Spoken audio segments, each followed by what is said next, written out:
David, a big day for you on Sunday, on the court as well as off the court. You've got the final against Gravesend, but also the Challenge Cup final as a ref. Yeah, it's a massive day, obviously, first of all for the club and in particular for the wheelchair team.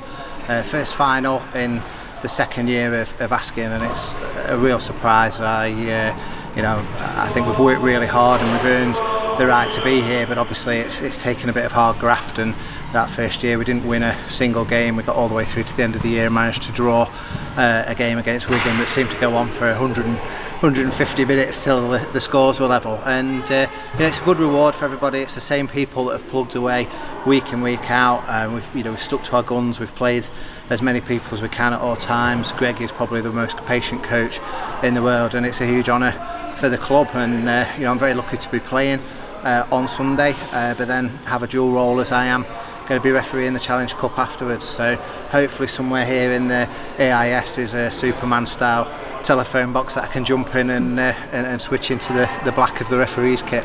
You mentioned the first year there. Just how will tough be the right word? Because I know as much as didn't win a game, the camaraderie of the group showed throughout as well. Yeah, it was.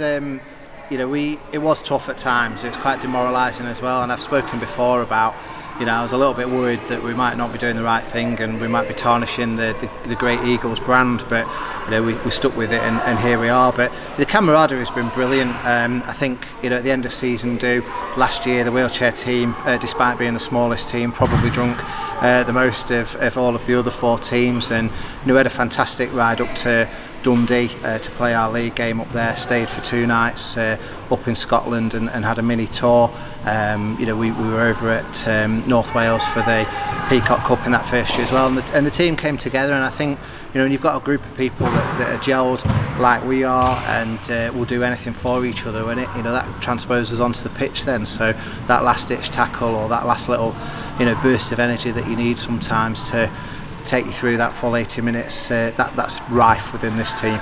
How important are those little trips away as well? Because we always talk about the inclusivity. You've got young players; it's like life experiences for them, but also for you guys as well. Yeah, well, absolutely. I mean, they're really important, because if nobody played away, then there'd never be any games, of course. But they are important. It allows people to get together, but it puts you under pressure. Going as far as Dundee or North Wales or Gravesend, for example, coming all the way up to Sheffield for a 10:30 kick-off.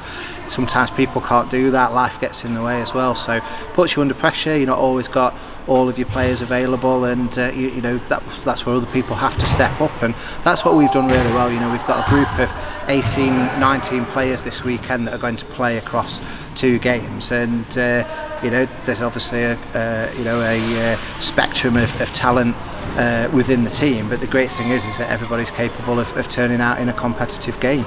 For the wheelchair rugby league aficionados such as Sean Orton, for example, they all know that Gravesend Dynamite are quite an established name. I guess that's kind of where the Eagles want to be going forward. Yeah, absolutely. Gravesend are looking at winning their 5th consecutive Challenge Trophy on the bounce, and one of their players has played and won every single Challenge Trophy that there was before. So obviously we're keen to turn that over. They've got a couple of Scotland internationals in the side. Jason Owen's got a lot of talent as well in there. So we'll have to see what they turn up like. I'm not sure how they'll fare on the big pitch that we've got here, although we don't play on a full-size pitch all the time, so that could be a challenge for us. But the main thing is we're going to have some home support. We're here in Sheffield. It's our home city. We know that the fans are going to be getting behind us for this, and that extra bit of noise is, in this case, the sixth person on the pitch. And just finally, you've been at the club on and off for quite a few years, but now it's 20 years this year. with the foundation, you know just how much hard work has to go into this. So I guess there could be a few tears before the game on Sunday. Yeah, I mean, when we obviously the foundation was dormant for a little bit, and some great work has gone on over the lifespan of the foundation. But myself and Adam Hughes got on board sort of end of 2020, and with Rob Womack and Michael Hackett, who are the other trustees, we went about reinvigorating things, and I've told this to people before. We had 1,200 quid in the bank, and I think there was £250 of income in that year.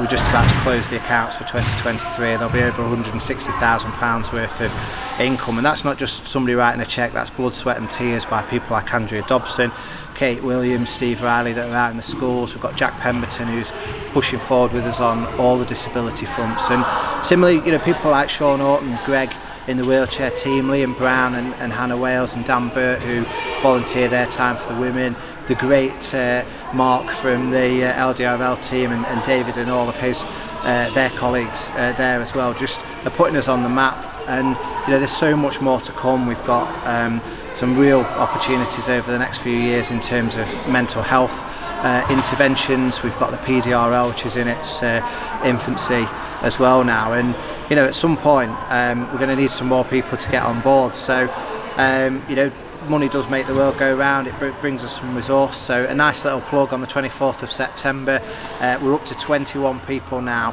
that are going to run the 10k here in Sheffield. We're aiming to raise £10,000. If you have seen any of the activity that we're doing and you like it, please sponsor us. 10k is not very far, and I've done marathons in the past, but I've got 20 people to do this with me, so that's like 200k. It's definitely worth the sponsorship. Dan's going to flash the link up just here now.